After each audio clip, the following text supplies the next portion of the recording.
Rise in body or spirit as you are able to sing our gathering hymn, number 148, in the gray hymnal, Let Freedom Span Both East and West, and the words will be projected on the screen as well.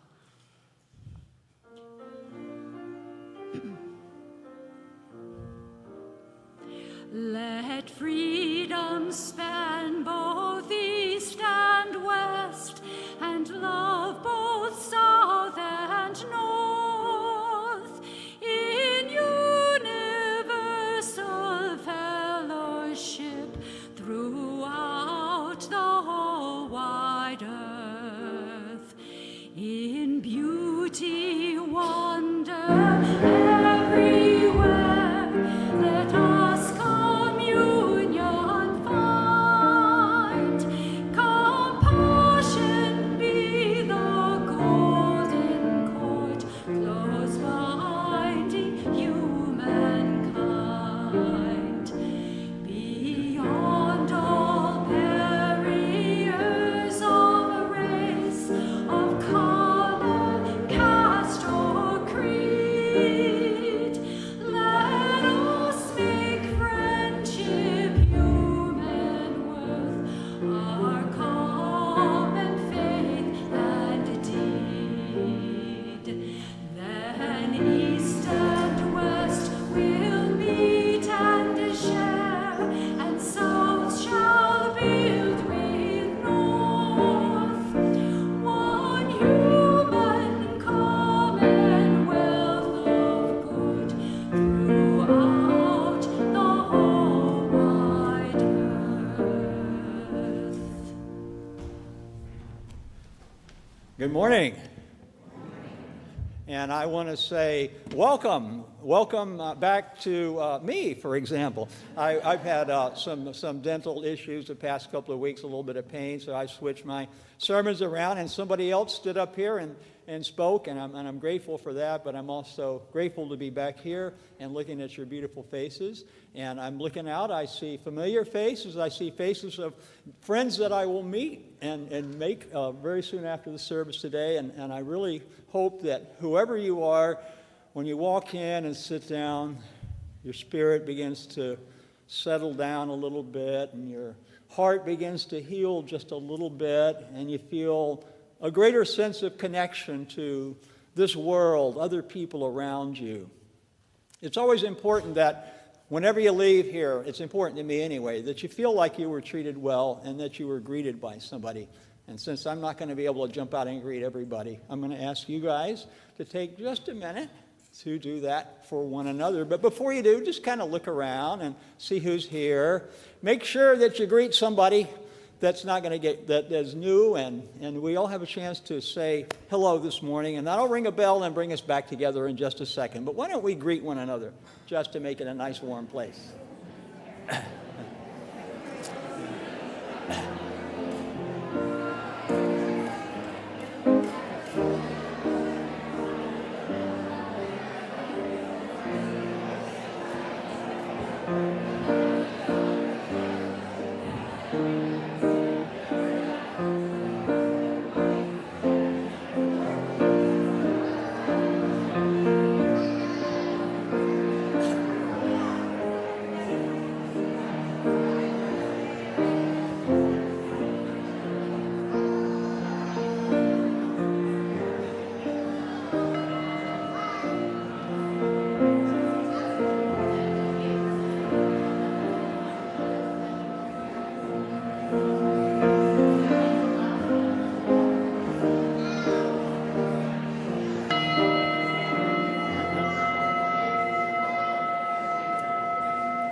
I love it when it takes a couple of hits to calm you guys down because you're having so much fun. I'm glad you got a chance to say good morning and greet one another, but now we'll continue the service, and you'll have a chance to continue those conversations after the service. Thank you for greeting one another.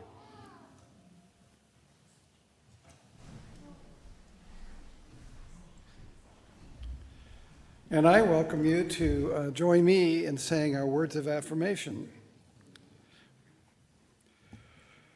Love is our doctrine. Compassion is our way. Here we seek to create a joyful home for free religious exploration, build a community of caring fellowship, nurture the hopes, and serve the needs of our world.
Thank you, that was beautiful.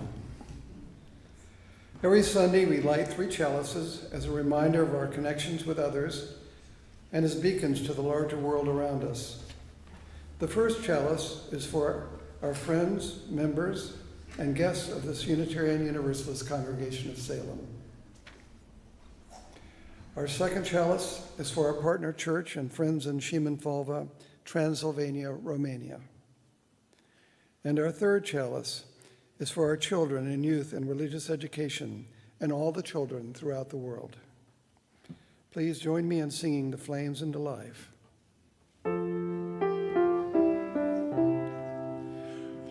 Rise up, O flame, by thy light glowing, show to us beauty, vision, and joy.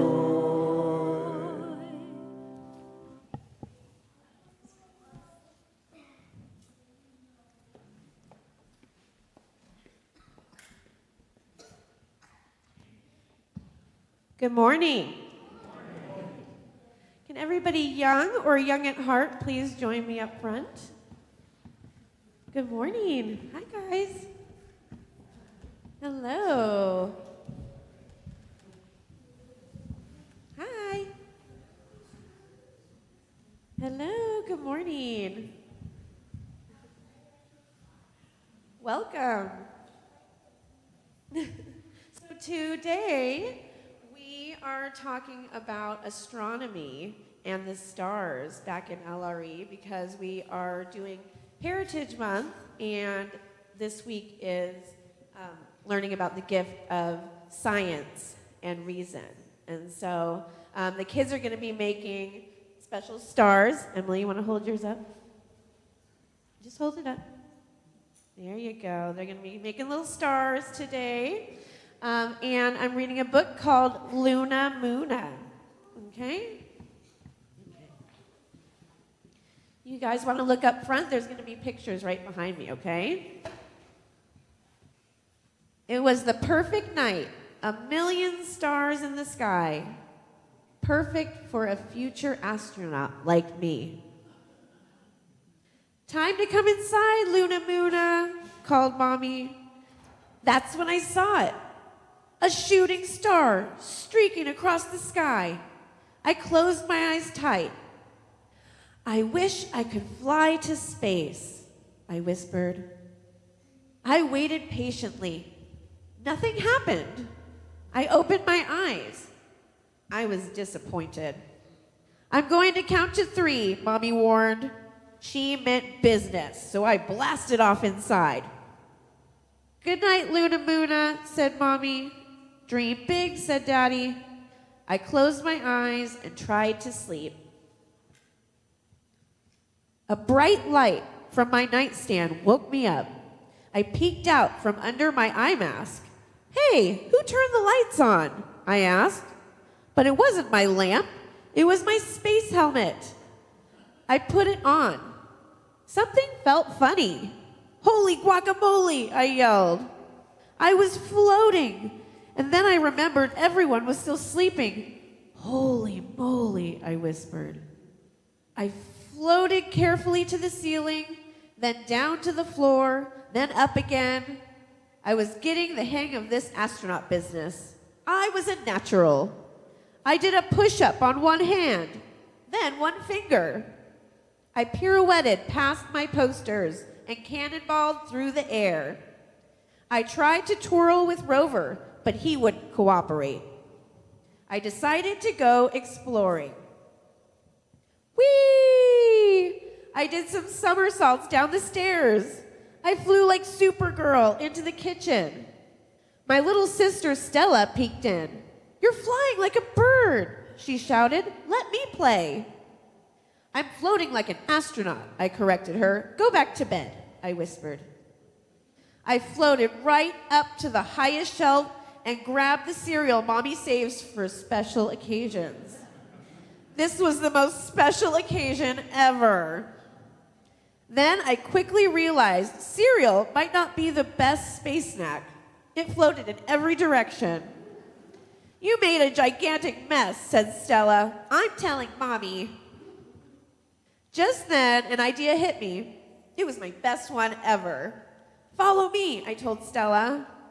I had a plan, but I was going to need to jump high. Really, really high. I dashed to the backyard.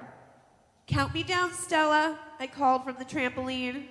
3, 2, 1, blast off, she yelled. I bounced harder than I'd ever bounced before. I floated up past the trees, up past the house, up past the clouds, up, up. I zigged past an airplane. I zagged past a spacecraft. I zoomed past the International Space Station. Then I was there, Luna Moona, the first little girl on the moon. I bounced across craters. I twirled past a moon buggy. I followed old footprints and made some new ones.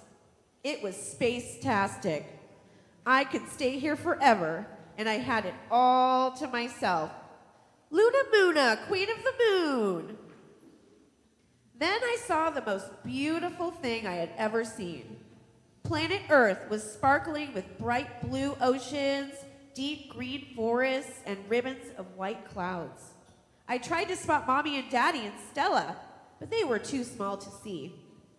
In fact, I couldn't see anybody. It was just me. Queen Luna Moona, the only little girl on the moon. I started to feel a little bit lonely. I missed Mommy and Daddy. I even missed Stella. It was time to go home. I floated down, down, down, down, down past the space station, down past the spacecraft and the airplane. down past the clouds and the trees and the house, all the way down to my cozy bed. Turn off the lamp, Stella said. That's not the lamp, I told her. We both giggled. Space is great, and I'm still going to be an astronaut one day, but there's no place like home. Maybe next time I'll let Stella come, and we can explore space together. The end. Thank you. We have some birthday cards to hand out. Miss Annie's here. Cole. Is Cole here today? Or Biani? Or Rose? Or is there anybody else that might have a birthday this week? Well, I want you guys to remember that when it's your birthday, I would love it if you came here and said hi to us, and we'll get you a card, and that we're really glad that you guys are here. You mean a lot to us, okay? Okay. Have fun back there. Okay, one more announcement.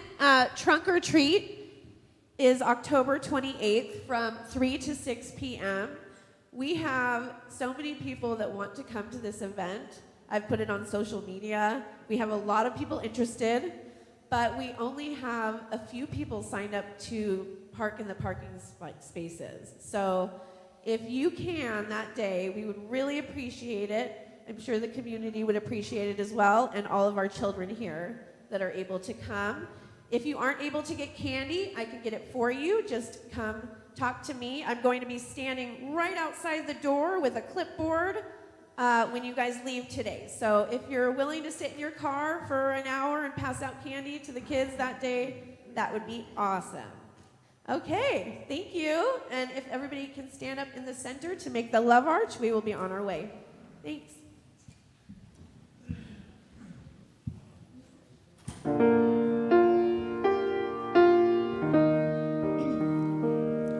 Wherever you walk, walk in love. Wherever you walk, walk in peace. Wherever you walk, walk in beauty all around you. Our hearts go with you.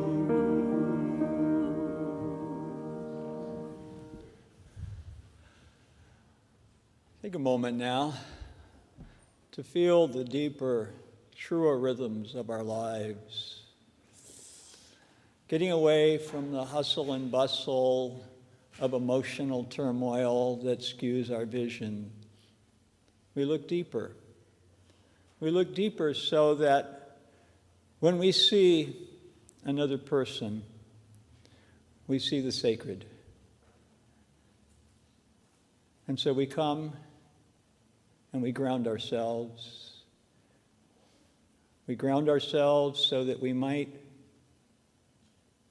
live our lives compassionately and wisely, that we may not be seduced by hatred, delusion. And so we find our center, and from that center you see the people around you, all the people, all religions, all races and nationalities, and each one of them has sacred worth. Every person you see. The ones in the demonstrations, the ones in the war zones, the soldiers, the citizens, everyone has sacred worth. And we must resolve to see that, to feel it, that we might find our way. And so let us be grateful for the tireless peacemakers amongst us, those who never cease striving to find a way, a better way, a higher way, a nobler way, a truer way. Let us be grateful for all those who strive so ceaselessly not to lead us into the dark, terror-filled alleys of violence and destruction, but into the light where we can see and recognize our common humanity. This is the path we walk, a path of compassion and the path of gratitude. May it be so. Amen.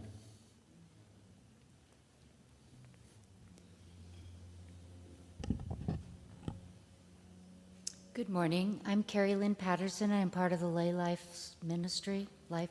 Yeah, you know. Lifelines, yeah. We have a concern and a joy today. The Zygens right, our family in Israel, our sister-in-law, a peace activist, is being held by Hamas, and 2 nephews and a niece. Kibbutz is blown up. And a joy from Greg. I am joyful for my speedy recovery after my total knee replacement surgery. My skillful surgeon and my indispensable coach, Margaret, and especially for my physical therapists who are determined to make me pay for the quick recovery.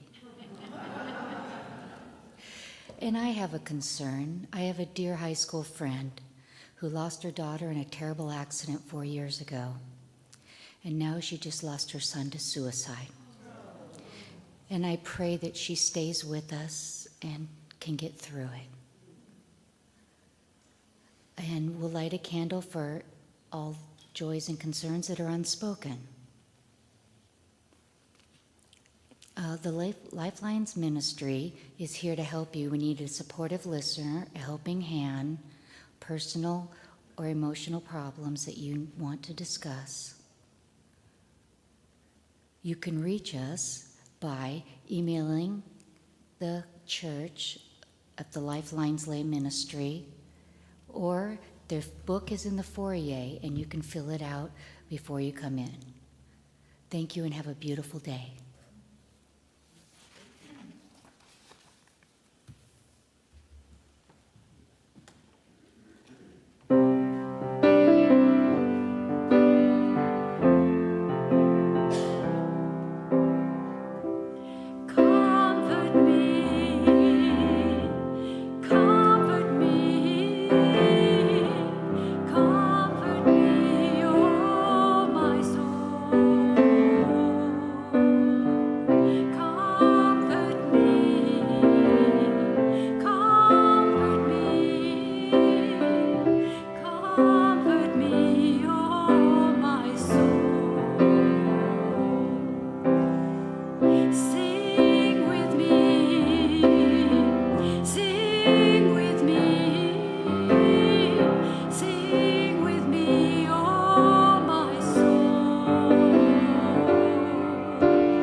Anti-Jewish sentiment was present in the ancient world, as we all know, including Greco-Roman persecutions, but it evolved and gained steam with deicide charges that Jews killed Jesus, deicide, killing God. Anti-Semitism evolved to fit historical circumstances. In the medieval era, Jews were blamed for the kidnapping and murder of Christian children and for spreading disease. As Jews began to assimilate in Europe, conspiracies about Jewish power began to proliferate. And since the creation of the State of Israel, anti-Semitism has come to target the modern Jewish collective, or the Jewish state. These expressions of anti-Semitism have been recycled and appropriated for modern times in societies with and without Jews, online and in textbooks across the Arab world, in both the fringes of society and in the mainstream discourse. Here's a look back at the historical progression of the world's most ancient hatred. Anti-Semitism finds its most sustained roots in Christianity. The claim that the Jews will be held forever responsible for the death of Jesus Christ, a charge known as deicide, comes from a verse in the New Testament, Matthew 27:25. His blood, in quotes, his blood will be on us and on our children, also known as the blood curse. Interpretations of the Gospel of John contributed to the demonization. In several places, it associates the Jews with darkness and the devil. In 1517, Martin Luther launched the Protestant Reformation. But when he failed to convert many Jews, his agitation morphed into hatred, and he turned against them, writing these words: "Their synagogues should be set on fire, and what does not burn must be covered over with earth, so that no man will ever see stone or cinder of them again." And he said, "Their houses should be razed and destroyed. All their prayer books should be taken from them." Throughout the medieval era, Christians continued to persecute Jews. When Pope Urban II called for the liberation of Jerusalem in 1097, the biblical tropes of Jews as Christ killers and devils inspired Christian crusaders to slaughter thousands of Jews. In the centuries that followed, Jews were denied citizenship, barred from holding posts in government and in the military, and excluded from most occupations, forcing them into pursuits like moneylending, trade, and commerce. Artwork depicting Jews with horns and cloven feet and showing them using the blood of Christian children in ritual sacrifices, a charge known as the blood libel, are found in Europe today. In many parts of Europe, Jews were forced to wear yellow badges. France, Spain, Portugal, and many German states expelled scores of Jews, and many secular and religious states forced Jews into segregated districts called ghettos. The high Jewish survival rate during Europe's bubonic plague spawned a conspiracy theory that Jews had poisoned the wells of Europe. In fact, their relative isolation in the ghettos and their rituals of cleanliness, such as removing grains from their homes that would have drawn flea-infested rats, have been posited as shielding many Jews from the Black Death. Roman Jewry was not liberated from the ghetto and its Catholic restrictions until the fall of the Papal States in 1870. But for most Jews after the 18th century Enlightenment, the church no longer dictated the rights of many Jews. Still, at a time when emphasis was placed on evidence-based rational thought, some condemned Judaism's belief in God as the source of irrational religious faith, including Christianity. The deicide source of anti-Semitism among Christians was only renounced by the Roman Catholic Church's Second Vatican Council in 1965 with Nostra Aeterte. That's the Latin. The landmark document that rejected collective Jewish responsibility for Jesus' death. Protestant churches have also repudiated the deicide charge, though there is still work to be done to rid the world of the notion, as it continues to be revived. For example, the accusation of Jews as Christ killers has been recycled by anti-Zionists who compare the murder of Jesus to the killing of Palestinians, who they falsely claim are crucified by the Israel Defense Forces or the Israeli government.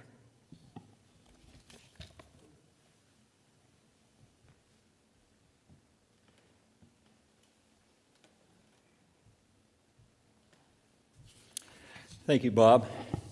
And thanks to our wonderful musicians today, too. Alicia, we will hope to hear you again playing that beautiful flute. Back in 2019, that was 4 years ago, I got slammed with a double whammy of food poisoning and flu, same time. I'd say that was about as low and miserable as I've ever felt a lot worse than the dental pain that I've been experiencing recently. So there I was, laid out flat on my back and only just beginning to return to life when I opened my computer for the first time in days. And what I read sent me into a tailspin, a spiritual tailspin of despair. In New Zealand, there had been a massacre at 2 mosques by a lone gunman. It made me heartsick to read about the details of this senseless carnage. Among my large stack of unanswered emails that had piled up during that week when I couldn't even open the computer, I saw one from a member. It was marked urgent, imploring me to go to the local mosque because they were having a service there, and I went to offer my compassion and to show support, the support of our entire community. I wasn't feeling good, but I knew I had to go. So I roused myself, sick in body and spirit. All of which is to say that I really was in need of the warm hospitality I experienced as I entered the mosque and was very warmly greeted by everyone. It's an experience I'll always remember with great fondness, as well as how touched I was as I watched each member of the mosque enter the room and for worship, and as they bowed and prayed, I was so touched by their sincere spirituality. Also at the mosque that day to show his support was my friend Rabbi Eli from Temple Beth Shalom. And we were both heartsick that people had been dehumanized and slaughtered just because of their religious identity. I mean, gosh, what a terrible thing to do that to other people. Above all, we knew that day that beyond whatever labels we might pin upon one another, Muslim, Jew, UU, Christian, we share a common humanity. So even as our hearts truly did ache when we saw the pictures of the carnage and the grief in New Zealand, we also found solace in that spiritual realization that we recognized our common unity. And now, 4 years later, October the 7th, 2023, many more people than were slain at the mosques, citizens, they've been slaughtered simply because of their religious identity. Over 1,000 Jews, the largest number killed in one time since the Holocaust, were butchered in the most horrendous anti-Semitic pogrom of our time. Included among the hostages taken is Vivian Silver. She's an 80-year-old peace activist. She's the sister-in-law of Bob Zeigen here. I remember here today. And our hearts go out to you, Bob, and your family as you're thinking about your 80-year-old sister-in-law held hostage by Hamas. So after this happened, how strangely, disturbingly different has been the mixed response to this atrocity in our country and in our world. Many of the very first voices to speak out framed this atrocity as legitimate political resistance. Over 30 ideologically zealous student groups at Harvard University, to the great distress of the Jewish students there, they instantly proclaimed that what had happened was entirely the fault of the Israelis. There was a Black Lives Matter poster in Chicago featuring a Hamas terrorist on a motorized hang glider proclaiming solidarity.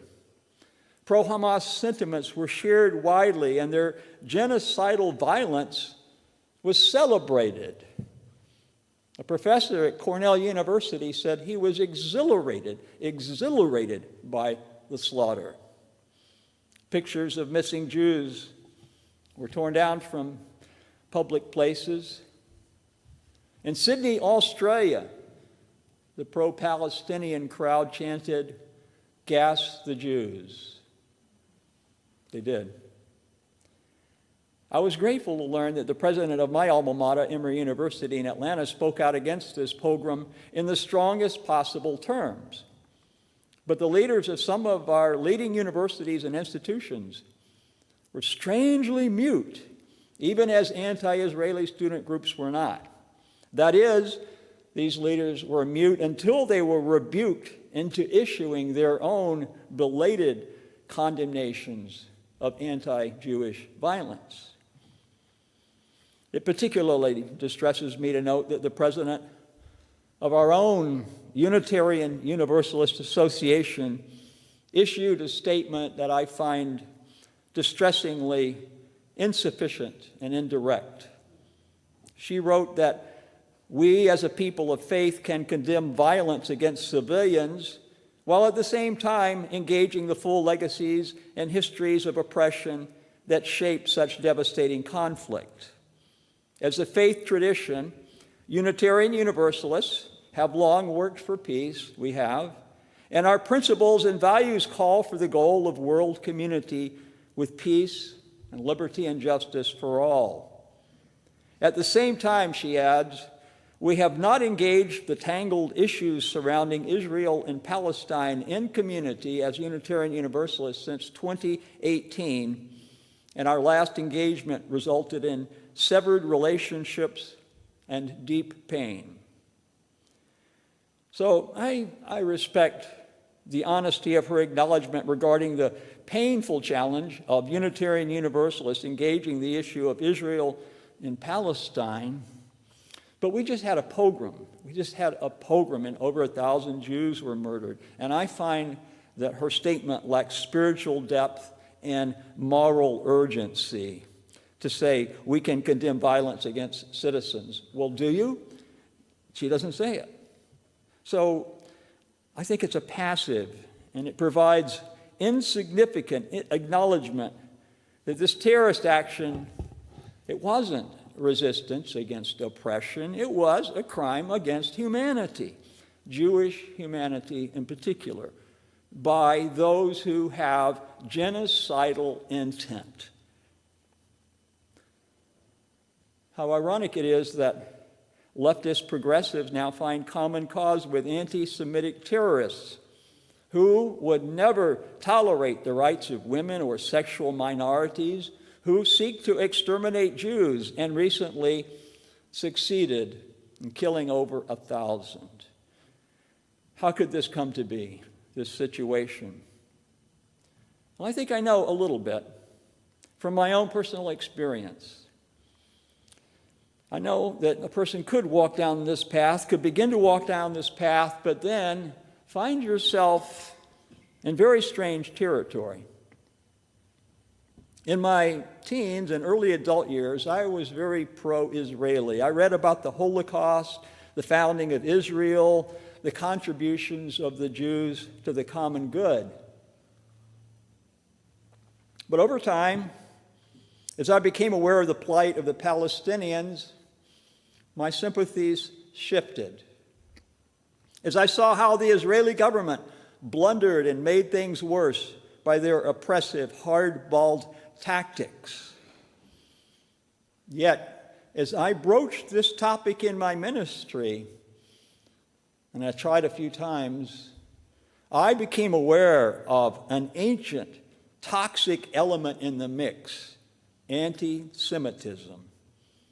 I perceived how this conflict was allowing the wolf of anti-Semitism to enter into liberal and progressive spaces in sheep's clothing, posing as a justice seeker. And I saw how commitments to revolutionary resistance were just going to perpetrate violence endlessly.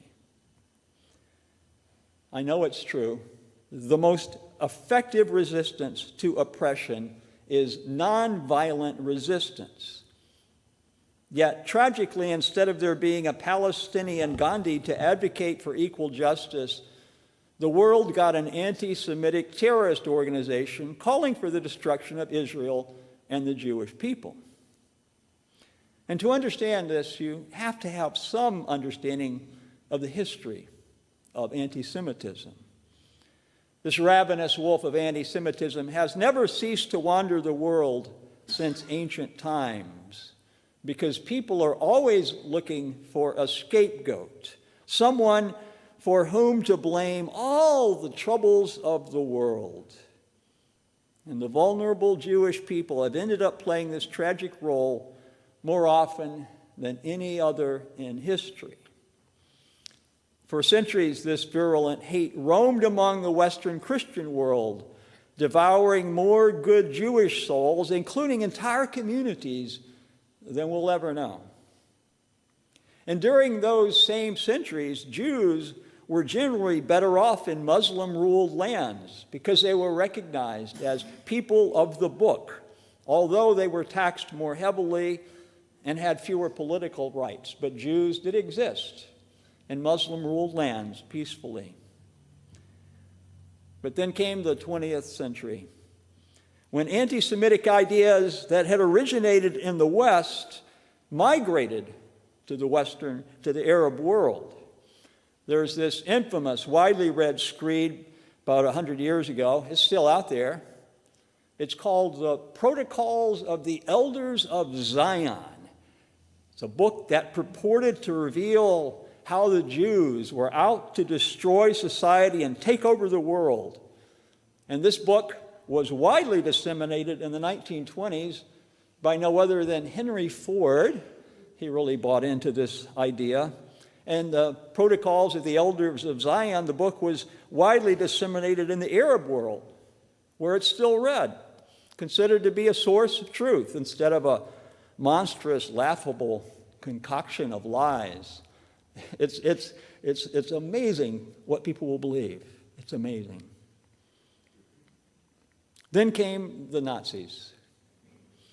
Their evil perfection of the ideology of anti-Semitism stands as a hellish reminder of what can happen when enough people believe in a big lie that is told over and over again, and enough other good people who know it's a lie do nothing, remain mute because of their fear. During the 1930s and 40s, the Nazis widely disseminated their anti-Semitic propaganda throughout the Arab world, depicting Jews in dehumanizing ways.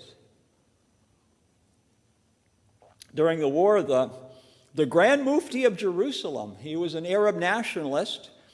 He was a former Grand Mufti of Jerusalem at the time when he visited Adolf Hitler in the Chancellery in Berlin.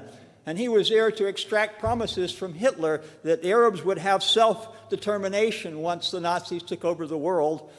And Hitler wasn't going to go there, but he was going to confirm to the Grand Mufti that, yes, we will take care of the Jews. We'll annihilate all of them, including the ones living in Arab lands. The Mufti had gone there because he wanted Jews removed from Palestine and Israel.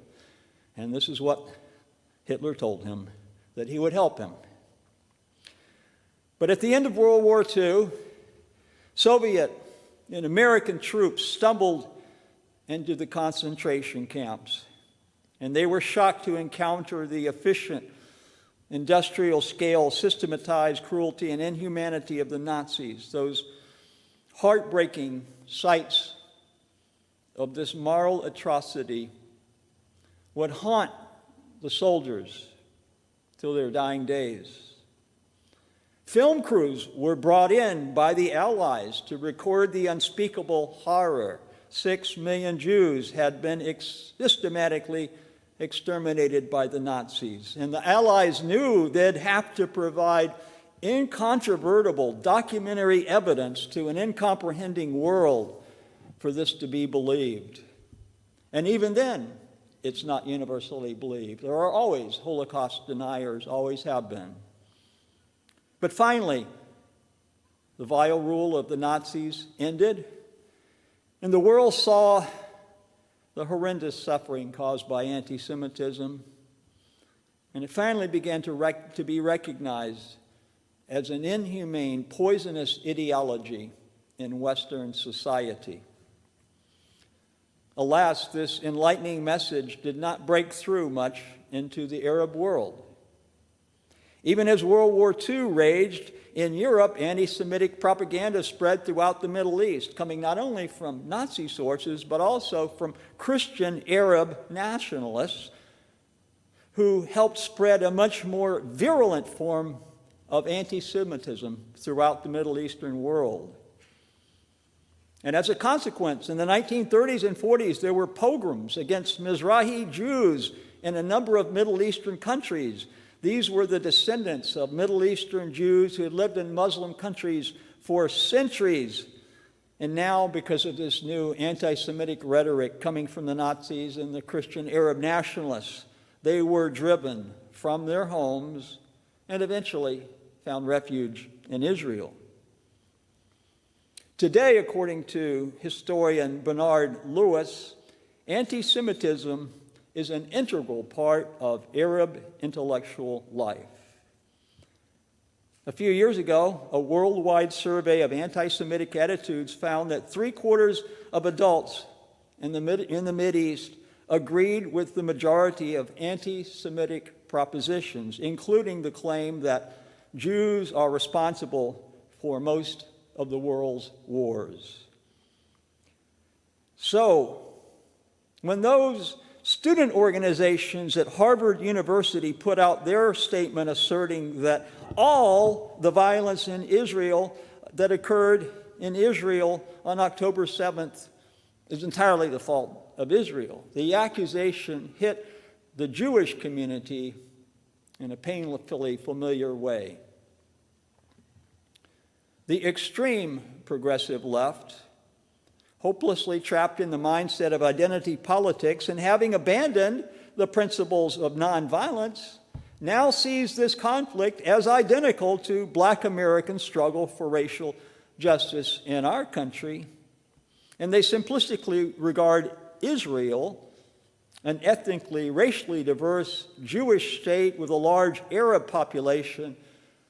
Israel is now considered a white supremacist colonizing power, so naturally, these extreme leftists seek to find common cause with those who want to overthrow what they consider a colonial racist regime. And thus it is that they, leftists, progressives, find themselves in league with the anti-Semitic terrorist group, Hamas, who wants to continue the pogrom they began on October 7th until there are no Jews left in Israel or even the world. The British writer George Orwell once noted that some ideas are so stupid that only intellectuals believe them.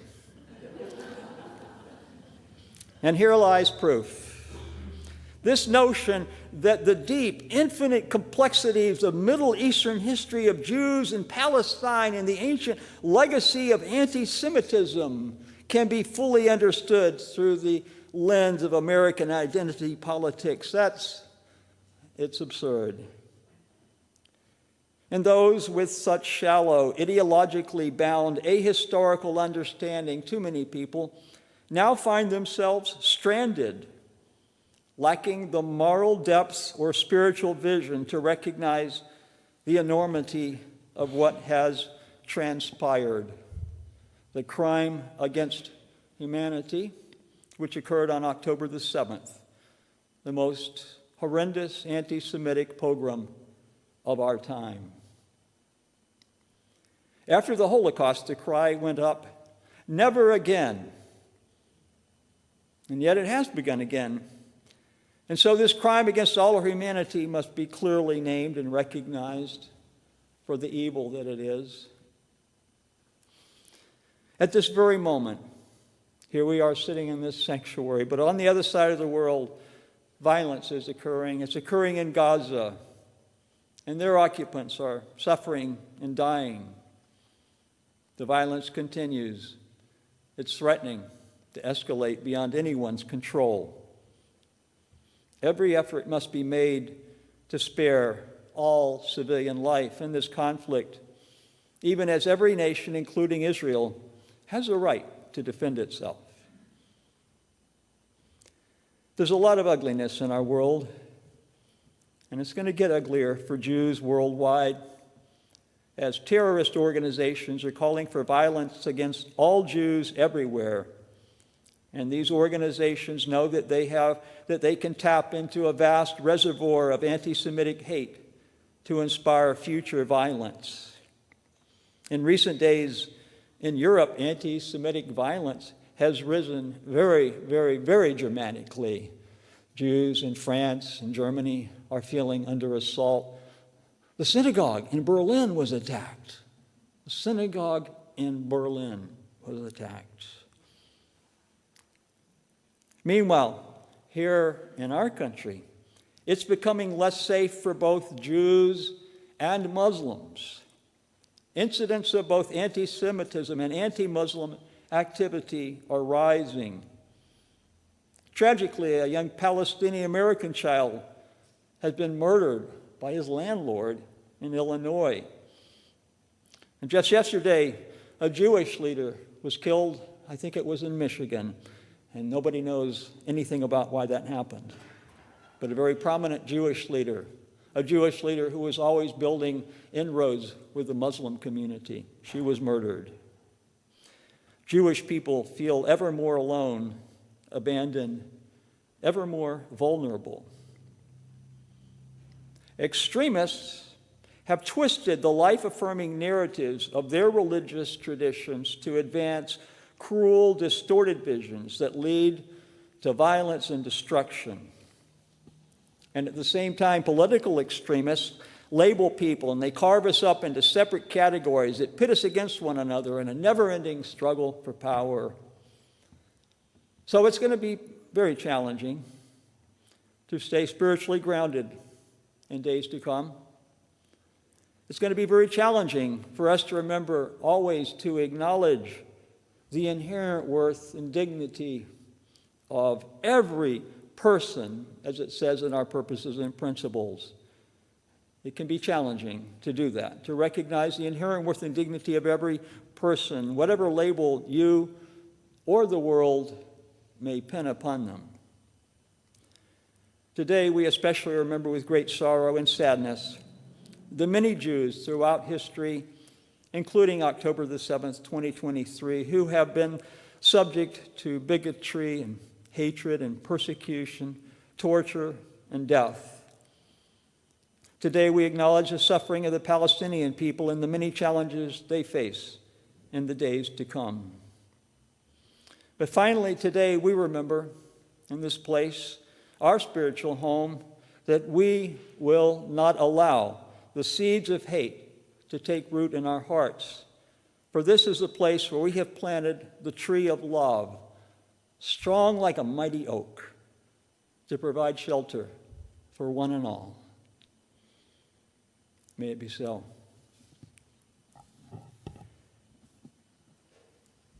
Would you join me in a time of prayerful reflection?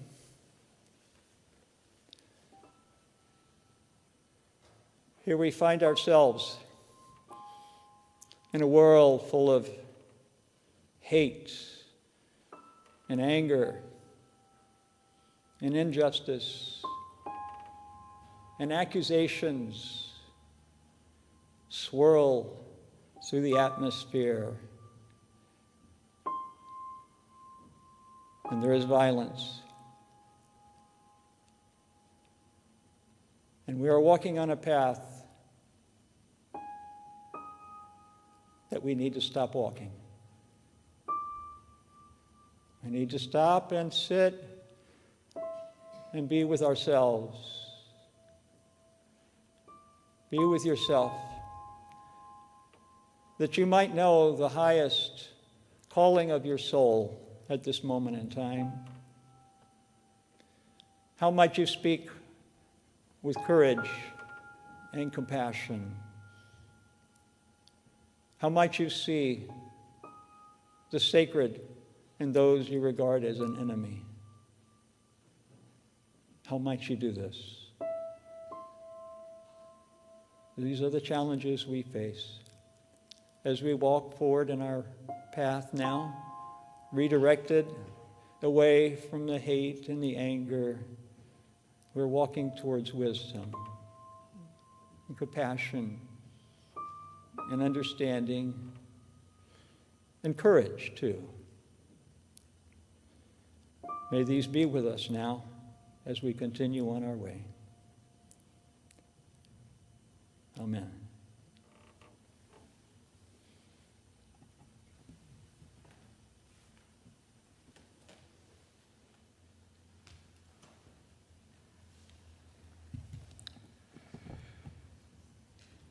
We share our gifts to support the work of this ministry and that of other groups serving this community. We help nourish the Salem community by giving non-perishable foods or money to Miriam Polk Food Share. And here comes the red wagon. These are collected in the little red wagon. Also, each month, a portion of our gifts go to a local charity or program. This month, we share the plate with Salem for Refugees, which is helping refugees settle, find jobs and schooling, and a home in Salem.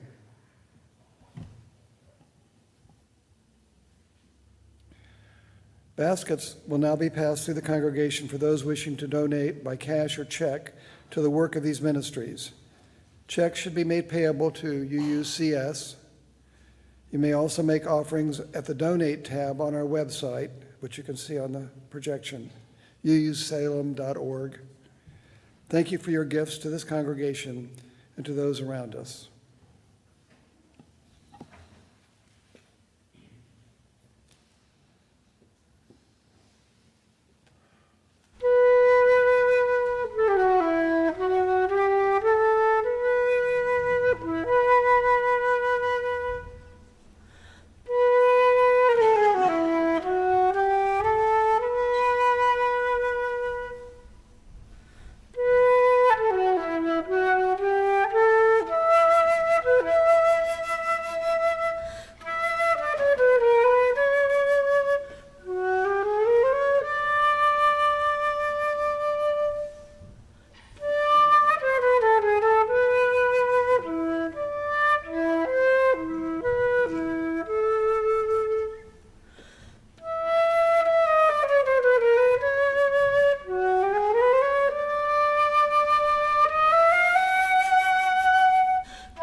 Thank you again, Alicia. Please join us next Sunday when some of our homilists will lead us in reflecting on our roots. I think there's a number of presenters on that occasion, so hope to see you there.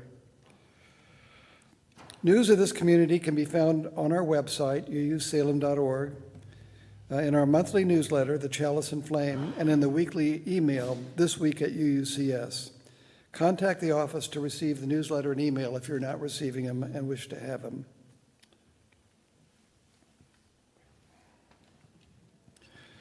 Rick will now light our lantern of social justice.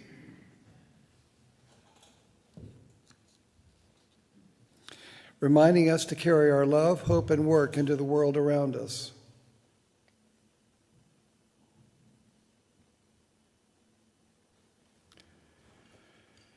And he will extinguish the three chalices, knowing that we will remember our connections to others.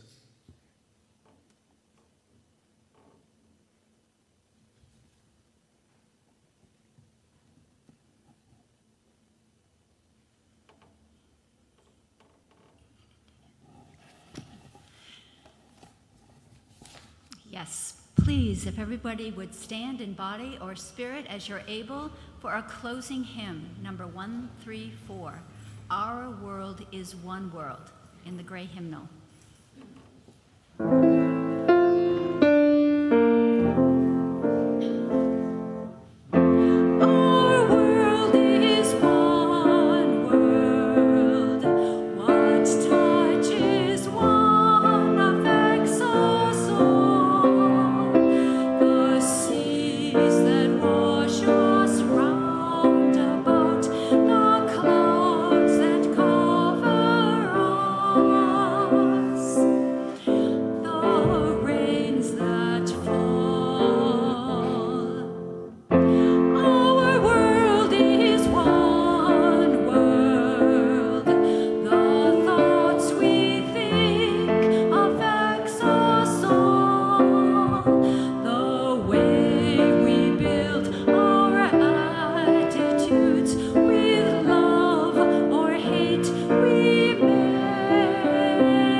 Sometimes you get caught up in the moment.